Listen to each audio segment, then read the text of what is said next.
시작해. 시작했어요. 자, 지금부터 건강 강의를 시작하도록 하겠습니다. 총 제목은 영원한 삶, 오늘 OT, 생명의 기원. 오늘 이것을 한번 OT고 또 앞으로 강의 진행한 상황을 쭉 설명하고, 이것이 가장 기본이 되기 때문에 이것을 잘 들으시고 이것이 앞으로 계속 반복돼서 계속 강의를 진행할 것입니다. 자, 좀 읽어주실래요? 어느 부분을 읽어요? 강의 목차? 총 제목, 영원한 삶, 오리엔테이션, 생명의 기원. 첫째 날 인류 최초의 호흡, 폐와 대장. 둘째 날 최초의 구별된 먹거리, 비장과 위장. 셋째 날 뜨겁게 사랑하라, 심장과 소장. 넷째 날 두려울 때 그분을 찾으라, 신장과 방광. 다섯째 날 하나님을 신뢰하라, 간과 담, 쓸개. 여섯째 날 영원한 생명, 쉼, 네. 심포와 삼초. 감사합니다. 이렇게 이 순서대로 앞으로 강의를 진행하도록 하겠습니다. 일단 기본적으로 치료라고 하는 것은 이제 병원도 있고 한의원도 있고 또 일반 치료하는 많은 사람들이 있는데, 제가 치료에 대해서 분류를 5가지로 분류를 해봤습니다. 첫 번째는 우리가 다 아시다시피 병원, 우리가 병원인데 이걸 양방 또 양의학이라고도 하죠. 그 다음에 한방, 한의학이라고도 하고, 그 다음에 세 번째 이료. 이것이 제가 지금 하고 있는 일인데, 이료는 손으로 하는 것을 포함하여 침, 지압, 안마, 수기요법을 가리켜서 이료학이라고 합니다. 네 번째는 민간요법인데, 민간요법은 아시다시피 가정에서 우리가 몸이 불편하거나 할 때 우리가 자연스럽게 전해져 내려온 그런 치유법을 사용해서 치료하는 것을 민간요법이라고 합니다. 다섯 번째는 우리가 잘 아시다시피 자연치유력입니다. 자연치유력. 죄송합니다. 넘어갔네요. 네. 오케이. 죄송합니다. 다섯 번째. 자연치유력, 항상성. 이것이 뭐냐면, 우리 몸에는 항상성이라고 하는, 하나님께서 심어놓으신 기가 막힌 치유 능력이 있습니다. 이걸 항상성이라고 하는데, 이거는 우리가 의도했던 간에 우리 몸이 알아서 외부로부터 들어온 것이나 또 내부적으로 있었던 어떤 질환들을 자연적으로 치유하는 능력을 말하는 것입니다. 이걸 항상성이라고 하는 겁니다. 근데 이 5가지 중에 가장 우리 몸의 치유를 많이 하는 것이 무엇일까요? 다섯 번째죠. 네. 우리 하나님께서 심어놓은 항상성. 그러니까 순서는 1, 2, 3, 1번이 가장 우리가 흔하게 생각하는 병원원이지만, 치유는 반대로 5번째부터 거꾸로 올라가는. 그래서 5번째가 가장 많이 치유되고, 그 다음에 4번째, 그 다음에 3번째는, 민간요법과 병행해서 가는 것이기 때문에 3번째도 역시 많고, 그 다음에 가장 많은 사람들이 이제, 아프면, 정말로 병이 나와서, 아파서 치료할 수 없다고 한다면, 민간요법도 안 되고, 자연치료도 안 되는 경우, 한의원이나 또 병원을 찾게 되는 것입니다. 자, 다음에 보겠습니다. 일단 사람의 몸은, 사람의, 이 몸 형성이 되려면 그러니까 즉, 건물도 골격이 있듯이 사람도 골격이 있습니다. 기본적으로 사람의 뼈의 총수가 206개라고 합니다. 근데 22개의 두개골이라고 되어 있는데, 이 머리가 22개가 되는지 내가 안 쉬어봐서 모르겠는데, 하여튼 다 붙어 있기 때문에, 의학적으로는 22개라고 정의가 되어 있습니다.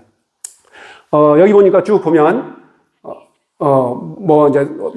설골, 그 다음에, 기속뼈도 있고, 그 다음에, 척추뼈가 있는데, 우리가 척추뼈가 가장 중요하죠. 척추뼈가, 경추가 7개, 흉추가 12개, 요추가 6개, 그 다음에, 마지막으로 미추, 미골이라고 하죠. 이게 원래는 5개가 되어 있거든요. 5개가 되어 있는데, 이걸 한 개로 성인이 되면, 모든 한 3살 정도 어린아이가 3살, 5살 정도 되면 이것이 5개가 하나로 합쳐져서 한 개로 되어 있습니다. 이렇게 뼈가 이제 이 골격이 형성이 되면 이 골격이 형성이 된 다음에 골격이 형성된다고 사람이 아니죠. 사람이 되려면 어떻게 해야 돼요? 여기 보면 이제 이 골격 안에 이제 드디어 사람이 이제 여러 가지 장기를 채우게 됩니다. 일단 기본적으로 피부를 이 골격을 감싸고 있는 피부, 우리가 소위 말하는 피부인데 피부 말고 그 다음에 피부라고도 하지만 우리는 바른 말로 근육이라고 하죠. 근육이 있고 그 다음에 건이 있고 인대가 있어요. 이 세 가지가 일단 기본적으로 외부를 감싸고 있는 살이죠, 살. 근육이 되겠고 그 다음에 그 장기 안에, 그다음 몸 안에는 간, 심, 비, 배, 신, 그 다음에 담, 소장, 이, 대장, 그 다음에 방광. 물론 여기에 이제 삼초나 심포가 있는데 여기는 삼초, 심포, 삼초를 일단 빼고 넘어가겠습니다. 그 다음에 또 있는 게 뭘까요? 그 다음에 뇌, 눈과 뇌. 그 다음에 또 뭐가 있어요? 우리가 가장 생명의 우리 몸 전체적인 몸을 면역력을 담당하는 뭐가 있어요? 혈관, 피가 흐르는 혈관이 있고 그 다음에 뭐가 있어요? 신경, 그 다음에 림프. 이 세 가지가 우리 몸을 구성하는 요소입니다. 근데 이것만 있다고 이렇게 만들어졌다고 해서 사람이 되는 게 아니에요. 사람이 되려면 뭐 해야 돼요? 이건 지금 사람이 된 게 아니고 만들어 놓은 형상에 불과한 거예요. 그럼 사람이 되려면 뭐 해야 돼요? 이것이 살아서 움직여야 됩니다. 살아서 움직이지 않으면 그건 시체에 불과한 거예요. 그래서 살아서 움직이는데 그렇다면 이 생명의 기운을 불어넣는 기운은 도대체 어디서 왔을까? 여기 보니까 제가 이제 크리스찬이기 때문에 제가 어디를 봐도 이 생명이라고 하는 즉 이렇게 만들어진 사람의 신체가 움직이게 할 수 있는 그 생명의 기운은 어디를 봐도 그 기운을 찾을 방법이 없습니다. 어느 의학자나 어느 인간도 이걸 찾아낼 사람은 한 사람도 없어요. 다만 어디에 기록되어 있어요? 성경에만 기록되어 있습니다. 오직 성경에만. 자, 성경에 보니까 창세기 2장 7절에 뭐라고 되어 있어요? 여호와 하나님이 흙으로 사람을 지으시고 그 코에 생기를 불어넣으시니 사람이 뭐가 됐다? 생명이 되었다. 정확하죠? 그래서 이렇게 하나님께서 우리 이 사람의 형상을 만들어 놓고 그 안에 생기를 불어넣음으로 말미암아 비로소 살아있는 생명체가 되었다는 거예요. 그러니까 결과적으로 볼 때 우리 몸은 누가 창조했다는 근거가 되는 거예요? 하나님께서 만드셨다는 정확한 근거가 될 수 있다는 것이죠. 자, 그렇다면 자, 성경이 또 뭐라고 되어 있는지 한번 볼까요? 자, 이거 좀 읽어주실래요? 생명이신 예수 그리스도. 요한복음 14장 6절. 예수께서 이르시되 내가 곧 길이요 진리요 생명이니 나로 말미암지 않고는 아버지께로 올 자가 없느니라. 네, 여기 분명히 성경에 기록되어 있죠. 자, 예수 그리스도가 뭐라고요? 뭐요? 생명이라고 말씀합니다. 생명. 그러니까 우리를 창조하신 분이 누구라고요? 하나님. 아까 그 코에 생기를 불어넣으신 분이 바로 누구예요? 예수 그리스도라는 얘기예요. 자, 그렇다면 자, 우리 생기라고 했는데 많은 사람들이 오해하기를 뭐냐면 그러니까 기를 뭐라고 설명하냐면 사람들이 이거는 점치는 사람들이나 그런 사람이 쓰는 즉 하나님의 방법이 아니다. 그래서 기에 대해서 많은 사람이 부정하는 사람들이 많이 있습니다. 근데 기가 흐를까요? 안 흐를까요? 흘러요. 흐르죠. 이건 기운 기자예요. 한의학에서 쓰는 기나 성경에 아까 우리가 얘기했던 생기나 기는 같습니다. 한자로 쓰면 똑같이 기운 기자예요. 즉 우리가 이러한 생기 기운을 받지 않은 사람은 죽은 사람과 같다는 얘기예요. 그리고 이 기운은 누구에게 받은 것이다? 하나님께 받은 것이다. 그래서 하나님께서 이 기운을 우리 부력에 넣어놓고 이 자연계를 통하여 우리 선조들은 어떻게 이해를 했냐면 자연재에 보니까 하늘에서 이런 기운들이 우리 몸을 움직이고 있고 이런 기운을 통하여 우리가 생명체로서 살아가고 있구나라는 걸 발견하게 된 거예요. 그게 뭐냐면 지금 보신 것처럼 6가지 기운이 있다고 본 거예요. 즉 양의 기운 뭐예요? 태양, 소양, 양명이라고 하는 세 가지 양의 기운이라는 게 있고, 그 다음에 음의 기운 뭐예요? 태음, 소음, 고름이라고 해서 6가지의 기운으로 기가 이 우리 몸의 신체를 기운을 담당하고 있다라고 우리 조상들은 그렇게 이해를 했고, 그것을 우리 인체에 적용시켜서 치유도 하고 또 회복도 하는 의학을 발전시키게 된 겁니다. 죄송합니다. 이게 여기 밑에 보면 그 성경절, 근거 성절이 나와 있어요. 여기 한번 읽어주실래요? 신명기 33장 14절. 태양이 결실하게 하는 선물과 태음이 자라나게 하는 선물과. 예. 자, 태음과 태양이 나와 있습니다. 식물은 밤에 자랄까요? 낮에 자랄까요? 식물은 밤에 자랍니다. 그래서 태양이 떠 있을 때 모든 성장할 수 있는 에너지를 잔뜩 품은 다음에 밤에 성장하게 돼요. 그래서 태음도 중요하고 태양도 중요하다는 겁니다. 자, 인간에게 시간 세 가지 반드시 있어야 되겠죠? 자, 첫 번째 뭐예요? 공기, 그 다음에 물, 빛. 이 세 가지가 셋 중에 하나만 없어도 인간은 살 수 없습니다. 자, 이 중에 가장 중요한 게 뭘까요? 이 중에 가장 중요한 건, 셋 다 중요하죠. 근데 제가, 크리스찬을 볼 때는 빛이 중요합니다. 왜냐하면 빛은 곧 누구십니까? 하나님이십니다. 하나님이 빛을 비추시니까. 그런데 여기서 신기한 게 뭐냐면 공기예요, 공기. 이 공기 중에 산소가 몇 퍼센트나 되는지 아세요? 산소가 18%에서 21%를 유지하고 있어요. 너무 신기하잖아요. 산소가 30%도 아니고 반드시 산소가 18%에서 21%를 유지하게 되어 있어요. 이거 누가 하는 일이에요? 누가? 이미 하나님이 이 땅을 창조하실 때부터 지금까지 이 수치는 단 한 번도 바뀐 적이 없습니다. 아니, 바뀌면 안 되니까. 인간은 반드시 산소가 필요하게 되고 그 산소는 반드시 18%에서 21% 돼야지 인간이 생존할 수 있습니다. 근데 이거를 사람들은 아무 생각 없이 사는 거예요. 그렇죠? 누가 이 생각을 하고 살겠어요? 그냥 마셔지니까 공기 숨 쉬니까 한다라고 생각하는데 하나님이 이 역사를 하지 않으면 우리는 단 1초도 살 수가 없습니다.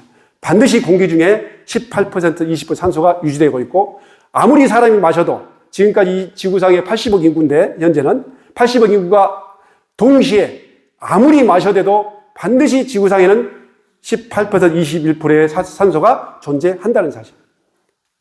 이렇게 하나님께서 반드시 존재한다는 사실을 우리는 자연계를 통해서도 얼마든지 입증할 수 있다는 것이죠. 자, 다음 보겠습니다. 자, 그리고 또 하나, 이제 드디어 여러분들이 이제 대부분 아뜨거라 할 수 있는 건데, 오행, 그러니까 이것도 역시, 생사고락을 점치는, 생사화복을 점치는 그런 점쟁이들이 쓰는 그런 오행 아니냐라고 또 오해하시고 있는데, 그렇지 않습니다.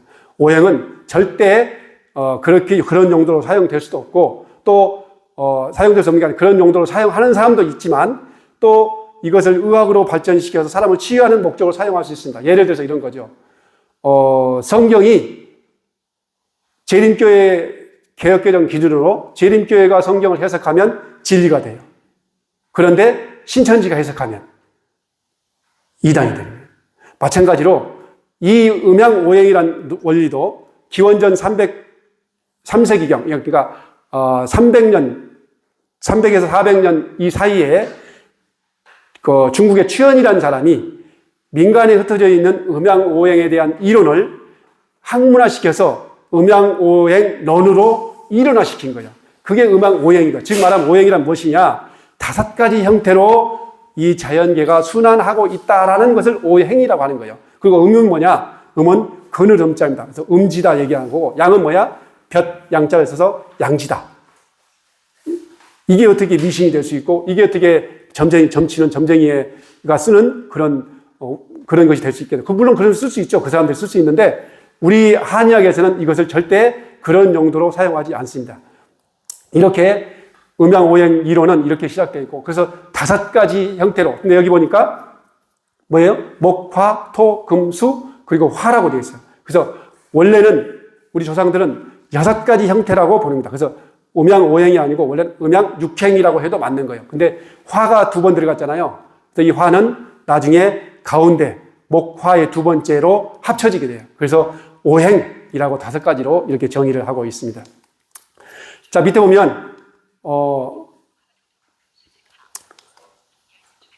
목에 보니까, 목 밑에 보니까 뭐라고 하세요? 풍, 열, 습, 조, 한, 화. 그러니까 생사화복을 점치는 사람은 이걸 목성, 화성, 토성, 수성 이렇게 봅니다. 그 별자리를 보고 점을 치는 거죠. 근데 한의학에서는 제가 지금까지 한의학 공부를 해본 바에 의하면 단 한 번도 이것을 별자리라고 말한 적이 없어요. 한의학에서는 어떻게 보냐면 목을 풍이라고 보는 거예요. 풍, 바람.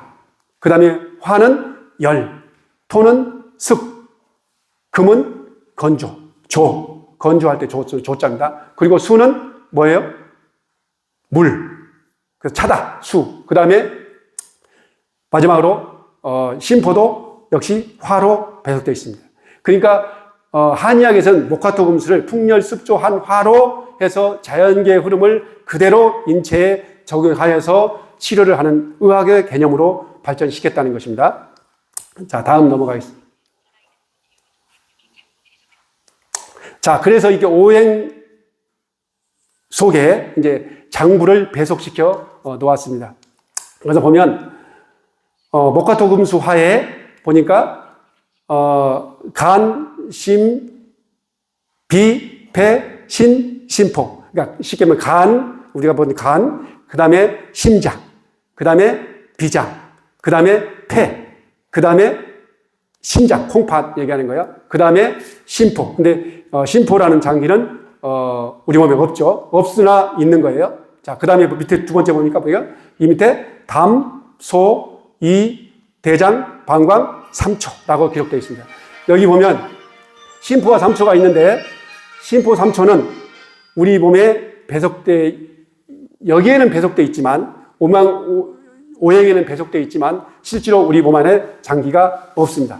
그러니까 이름은 있지만 형태가 없는 것. 그러니까 형태가 없다 할지라도 존재한다고 보는 거예요. 하나님이 우리 몸에 눈에 보이지 않지만 하나님은 반드시 뭐한다? 존재한 것처럼 마찬가지로 한의학의 개념도 존재하지 없지만 존재한다라고 보는 것이죠. 그것을 심포 삼초라고 합니다. 자, 다음 보겠습니다. 자, 이제 드디어 음양 오행에서 이제 병의 원인을 좀 살펴보도록 하겠습니다. 자, 이렇게 배속되어 있는 병이 이제 장기가 목화토금수 이제 여기서 바뀌었죠?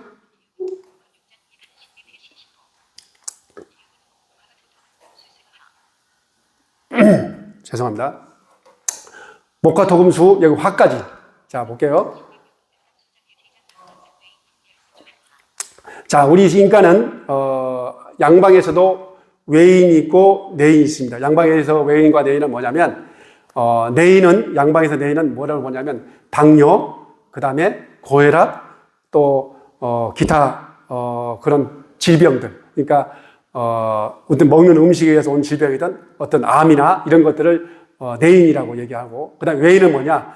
사고, 즉 외상, 교통사고나 어떤 큰 사고로 인해서 당하는 걸 외인병이라고 하고, 아까 내인병은 당뇨나 그런 것들, 고혈압이나 이런 것들 내인병이라고 합니다. 한의학에서도 마찬가지로 외인과 내인이 있습니다. 그래서 한의학에서 외인은 뭐냐면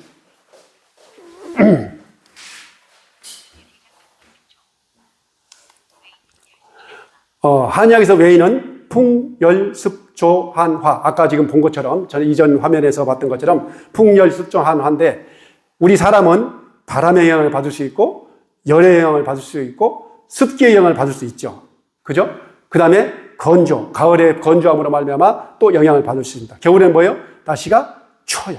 춥기 때문에 추운데 영향을 받을 수 있습니다. 그렇죠? 그리고 이 마지막에 또 열이 있는데 풍열, 습조, 한, 화, 열인데 풍열, 한화, 습조, 한, 열. 이 똑같이 화, 2개 화인데 목화의 심장과 소장에 배속되는 화와 심포와 삼초에 배속되는 화가 좀 다릅니다. 그러니까 심장과 소장에 배속되는 화는 쉽게 말하면 우리가 난로 이 가스레인지를 켰을 때 불을 딱 켜면 가스레인지에서 불꽃이 착 올라왔을 때 이거를 심장과 소장에 배속되어 있는 화로 봅니다. 그리고 화로 위에 그 위에 냄비를 올려놓고 끓이는 그 상태를 심포와 3초의 마지막 끝에 있는 6번째 화로 보는 거예요. 그래서 첫 번째 심장과 소장이 있는 화를 군화라 하고, 그 다음에 마지막 6번째 있는 심포와 3초의 화를 상화라고 합니다. 그래서 이 두 가지가 같은 화인데 결과적으로 이걸 나중에 하나로 합쳐지기 때문에 음양오행이 되는 거예요. 그 다음에 이제 내인을 보겠습니다. 아까는 우리 외인을 봤죠. 외인은 풍렬, 습조, 한화죠. 내인은 뭐예요? 노, 희, 사, 우비, 공경, 그 다음에 뭐예요? 우비, 공경, 그 다음에 마지막으로 소망. 자, 먼저 간 다음부터 볼게요. 자, 노. 간이 허하거나 약해지면 화를 잘 낸다. 짜증을 잘 내고.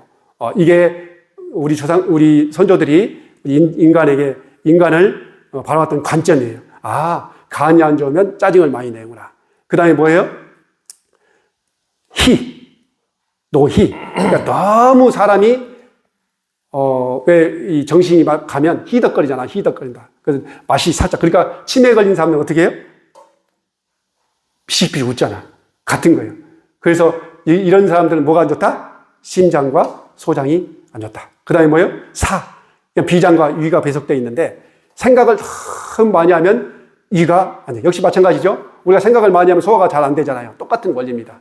자, 생각을 너무 많이 하거나 고민이 많으면 먹어도 소화도 안 되고 체하고 그러죠. 그래서 생각. 그 다음에 뭐예요? 폐잖아. 금. 자, 이제 폐가 두 가지. 지금 보니까 우, 비도 돼 있죠. 자, 우가 뭐예요?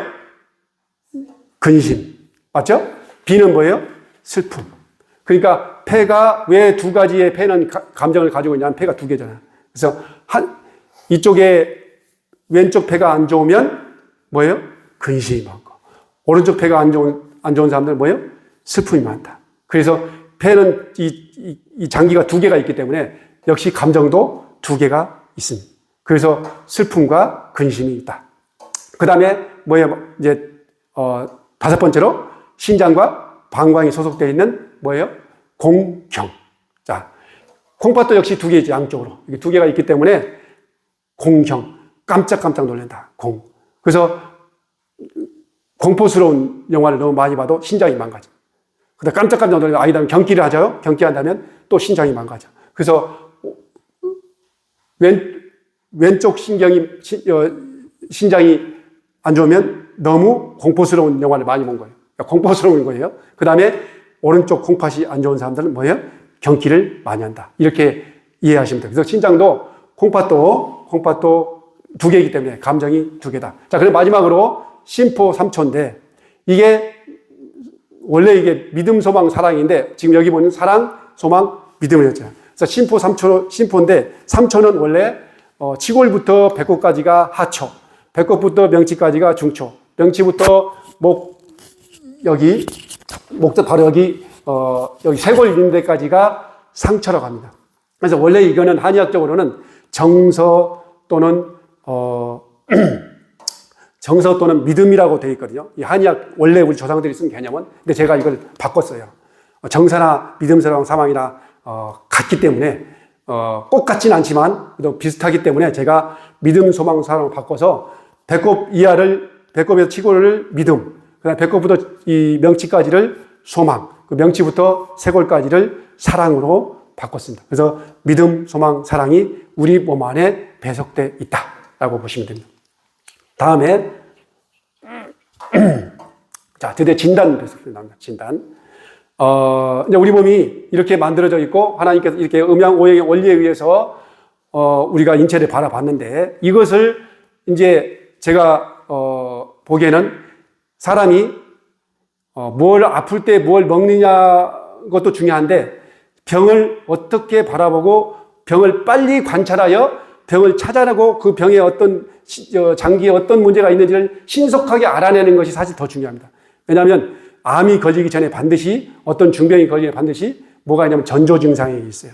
그래서 우리는 그 전조 증상을 미리미리 파악하여서 그것을 통하여 우리가 가지고 있는 민간요법이 됐던 뭐 병원에 가든 빨리빨리 조치를 취함으로 말하면 더 큰 병으로 발전시키지 않는 거예요. 그래서 제가 중점을 두는 건 뭐냐면 병을 빨리 찾아내는 것. 그래서 병을 보는 관. 그래서 병이 어떻게 어떤 우리 몸의 신체 반응이 났을 때 어떤 병이 우리 신체 반응이 났을 때 어디에 무슨 장기가 문제가 있다. 이걸 발견하는 거예요. 여기 보면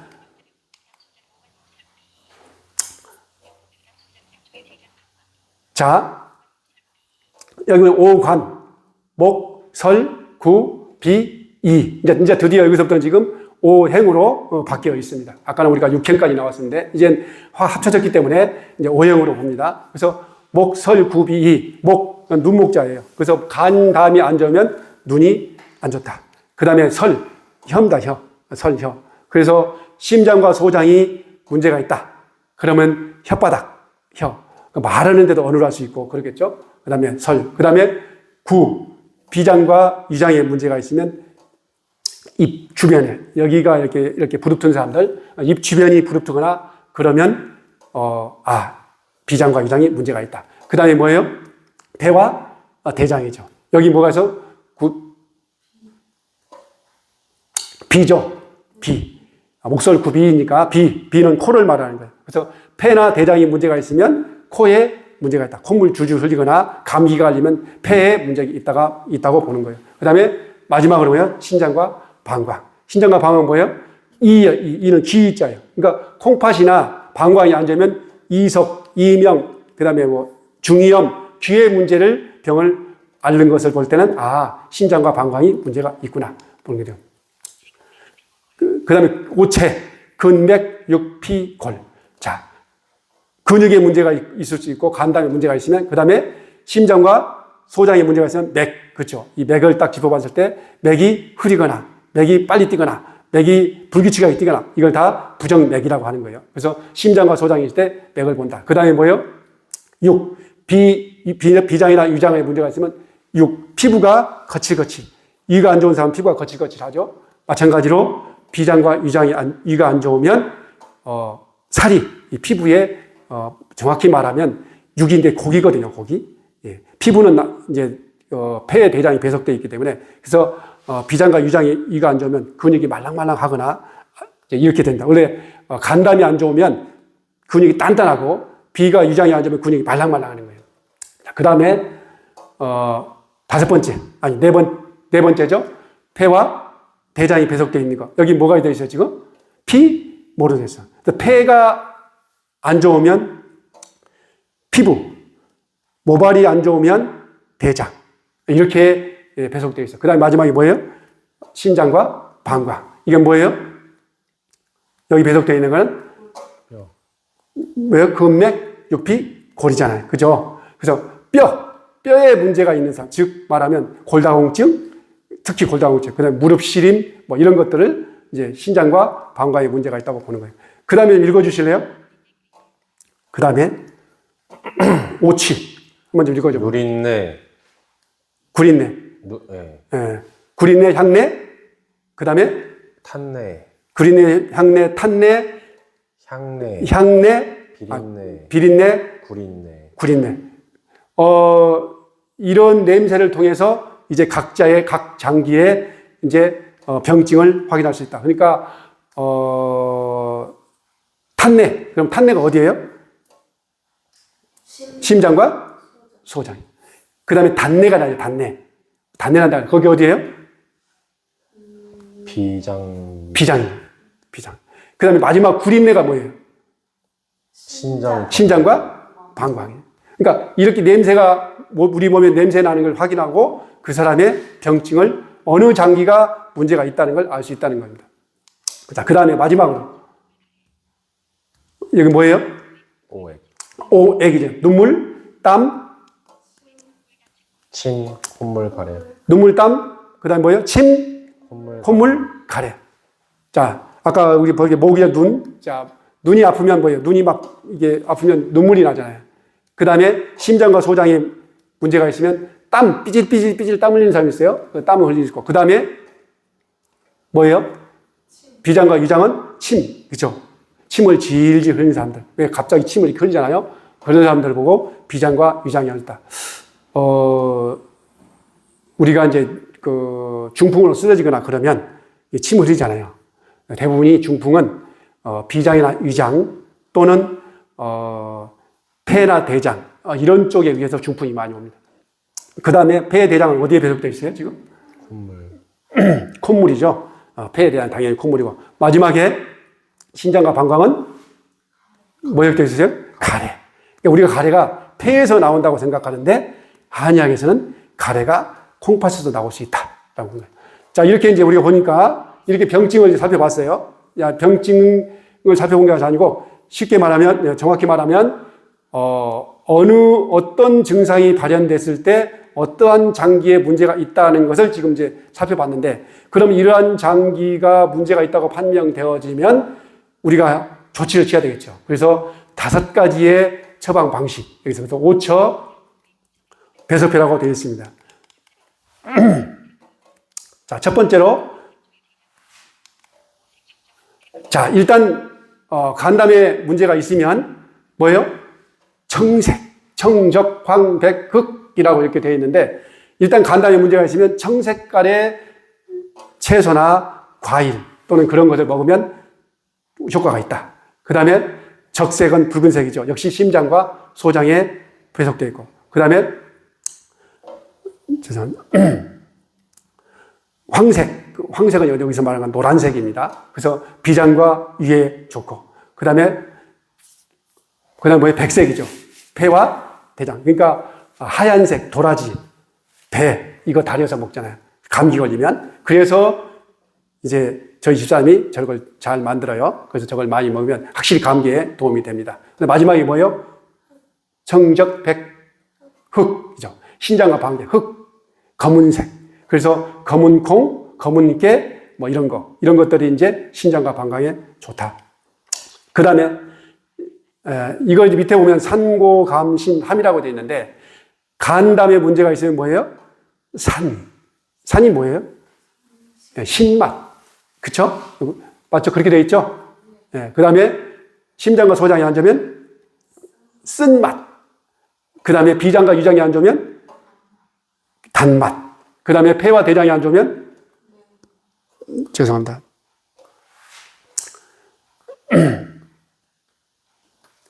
신맛이죠. 매운맛. 매운맛이죠. 그 다음에 마지막으로 신장과 방광이면 짠맛. 그래서 이렇게 맛에 의해서도 우리가 병을 치료할 수 있다. 그 다음에, 곡식. 자, 곡식은 어떻게 먹어야 되는가? 5곡이 있어요. 뭐예요? 첫 번째가? 녹두. 그 다음에? 기장. 그 다음에? 쌀, 옥수수, 대두. 자, 이런 식으로 우리가 장기에 어떤 문제가 있을 때 이런 것들을 우리가 조화롭게 잘 섭취하면 많은 도움을 받을 수 있다. 그 다음 마지막으로 과일이 있습니다. 과일, 5가. 첫 번째가 뭐예요? 자두. 그 다음에? 살구. 살구가 지금 봄철에 이제 나오죠. 봄에 자두가 나오고 살구, 이제 좀 있으면 살구도 나옵니다. 그 다음에 뭐가 나와요? 대추. 그 다음에? 복숭아. 그 다음에? 밤. 여기 보면, 여기 제가 배속을 안 시켜놨는데, 여기 보면, 목에 간담인데, 목은 봄에 해당이 됩니다. 봄. 그 다음에 심장과 소장은 여름에 해당이 돼요. 그 다음에 비와 위는 장하라 그래가지고 계절, 환절기, 즉 봄과 여름 사이, 여름과 가을 사이, 가을과 겨울 사이, 겨울과 봄 사이, 이 사이에 있는 게 아까 토의 성질을 가지고 있는 비장과 위가 해당이 되는 거예요. 그래서 그 다음에 금에 해당이 되는 건 폐와 대장인데 이거는 가을에 해당이 돼요. 그리고 신장과 방광은 수인데 이 수는 겨울에 해당이 됩니다. 그러니까 겨울 그걸 그걸 배적해 시키는 거 보면 이 과일이 밤은 언제 나와요? 가을에 나와서 겨울에 먹는 거예요. 맞죠? 네. 그 다음에 복숭아는 언제 나와요? 복숭아는 원래 가을에 이 폐와 대장이 배속되어 있으니까 가을에 배속되어 있지만 내가 여기 와서 보니까 복숭아가 거의 가을이 될 때도 나오더라고. 추석 때까지 복숭아가 있어요. 그래서 복숭아를 먹는 것은 이 가을을 대비하는 거예요. 그 다음에 그 다음에 뭐가 있어요? 앞으로 와서 간 다음에 뭐가 있어요? 간 다음, 목에, 맨 처음에 뭐예요? 목에? 자두. 봄이잖아요, 봄. 이제 봄, 자두가 나와요. 그 다음에 화는 뭐예요? 여름인데, 여름에 뭐가 나와요? 여기 보니까 살구가 나와요. 여름 살구 나오잖아요. 6월 달에. 여름 막 지나가기 전에. 그래서 이러한 과일들이 계절에 맞춰서 먹으면 몸에 좋다. 자, 넘어가겠습니다. 이거 쭉 읽고 넘어갈게요. 좀 읽어주실래요? 몸을 보호하는 풀, 구기자, 감하고 성은 평하며 간신경의 작용, 복분자, 감, 산하고 성은 미온하며 신방광의 작용, 육종용, 감, 산, 함하고 성은 온하며 신대장의 작용, 토사자, 감, 신하고 성은 평하며 간신 비경의 작용. 다음 두 번째까지. 천문동, 감, 고하고 성은 대한하며 신폐의 작용. 맹문동, 감, 고하고 성은 미한하며 심위의 작용. 백자인, 감하고 성은 무독하며 심신대장의 작용. 측백엽, 고, 삽하고 성은 한하며 간비폐의 작용. 산초, 신하고 성은 온 소독하며 비신위의 작용. 이거 다 설명하면 시간이 많이 걸리니까, 일단 첫 번째 거, 이거 한 줄만 제가 설명을 드릴게요. 이거 쉬운 거예요. 예를 들어, 감은 미하고, 그러니까,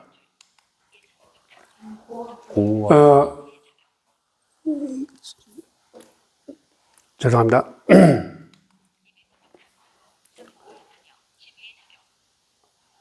여기서 감, 고하고, 죄송합니다. 한번 읽어주세요. 감, 고하고 성은 대한하며 신폐의 작용. 우리가 산고, 감, 신, 함 아까 배웠잖아요. 그래서 맛은 고, 고가 뭐였어 아까? 산고, 고가 쓴맛이었잖아요. 그러니까 천문동이라는 이 식물이 쓴맛이 나는데 어디 좋다? 폐. 신장과 신폐. 신장과 폐에 좋다. 이제 뭐 한 줄만 이렇게 해봐 무슨 뜻인지 되겠죠? 그런 식으로 이해하시면 됩니다. 시간 관계상 제가 좀 넘어갈게요, 그냥. 나중에 또 설명하면 되니까.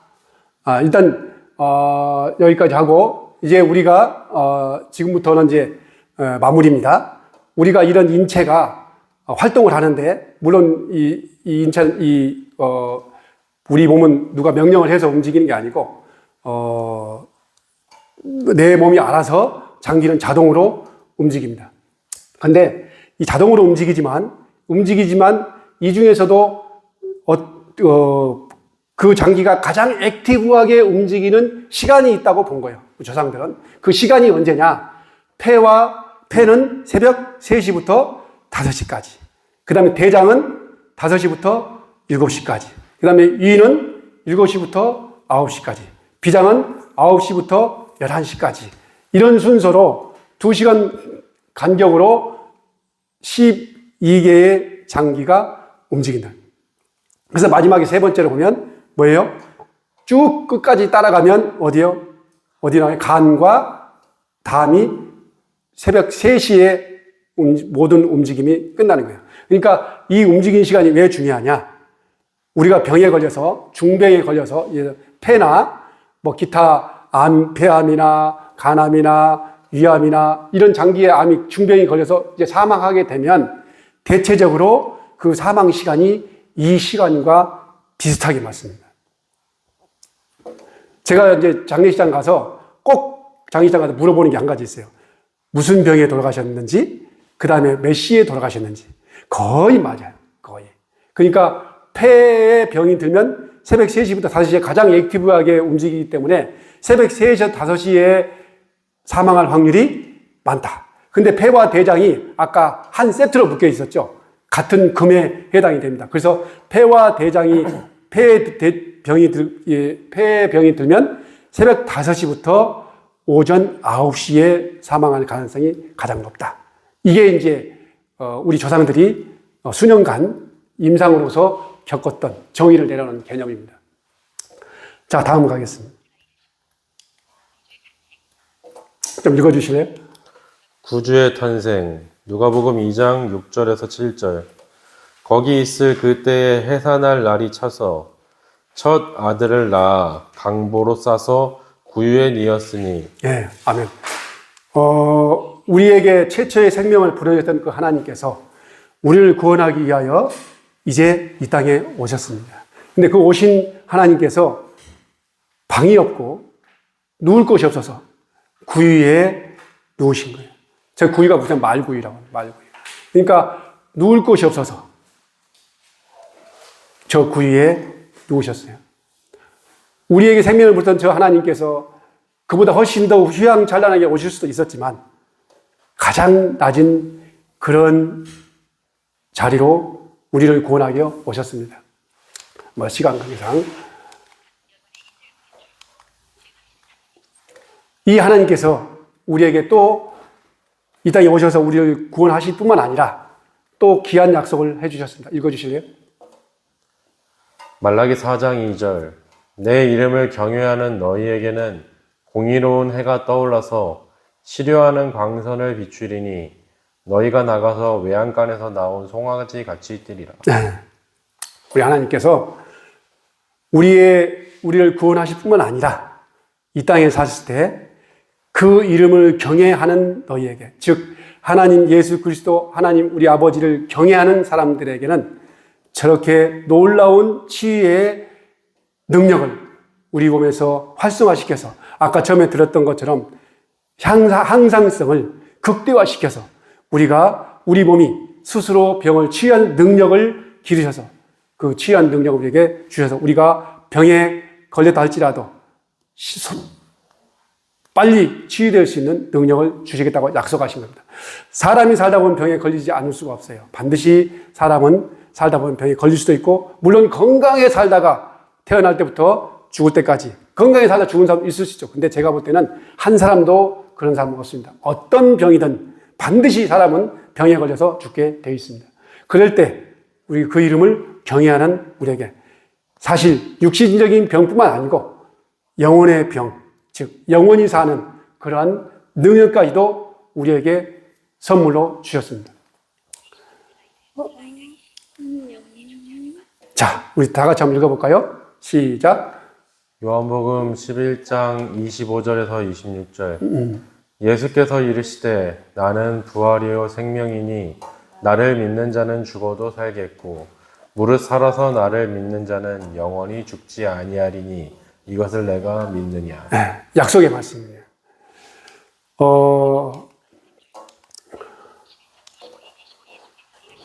예수께서 이르시되 나는 부활이요 생명이니 나를 믿는 자는 뭐예요? 죽어도 살겠고 또 무릇 살아서 나를 믿는 자는 뭐예요? 영원히 죽지 아니하라. 근데 마지막 그 말씀이 굉장히 중요한 말씀이에요. 이것을 내가 믿느냐. 안 믿으면 죽는 거예요. 이걸 믿는 사람에게 이 전자에 읽었던 그 약속의 말씀을 주신 거예요. 자, 이것도 좀 읽어주실래요? 전도서 12장 1절 2절. 너는 청년의 때에 너의 창조주를 기억하라. 곧 공고한 날이 이르기 전에 나는 아무 낙이 없다고 할 해들이 가깝기 전에 해와 빛과 달과 별들이 어둡기 전에 비 뒤에 구름이 다시 일어나기 전에 그리하라. 그러니까 우리가 그 이름을 경외하는 너에게는 치료하지 않은 광선을 주고 치유시켜주고 다 이렇게 해주는데 그럼에도 불구하고 그 약속을 주었음에도 불구하고 예수 그리스도를 뭐예요? 믿지 않은 사람. 그러니까 이 전자의 이 말씀을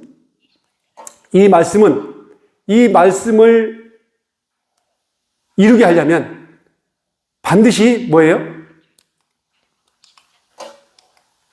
죄송합니다. 누굴 믿어야 돼요?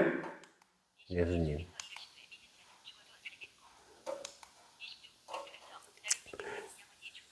무릇 살아서 나를 믿는 자는 뭐예요? 영원히 죽지 아니하라. 근데 그 마지막 기간에 뭐라고 그랬어요? 이것을 내가 믿느냐. 그러니까 여기 믿는 사람들에게만 이 말씀이 해당되는 거예요. 그러니까 이 믿을 때 뭐냐면 이 믿는 사람들은 반드시 그 때가 있는데 죽은 다음에는 아무런 소용이 없어요. 그래서 뭐예요?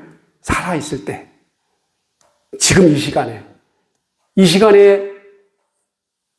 예수 그리스도를 믿지 않으면 즉 아직 세상이 끝나지 않았고 아직 내가 죽지 않았고 내가 아직 건강하고 아직 내가 뭔가 생각을 하고 뭔가 지성을 가지고 내가 선택할 수 있는 이때 하나님의 예수 그리스도 이름을 부르라.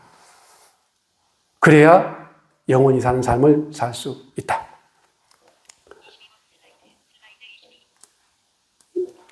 오늘 여기까지만 일단 강의를 마치도록 하겠습니다.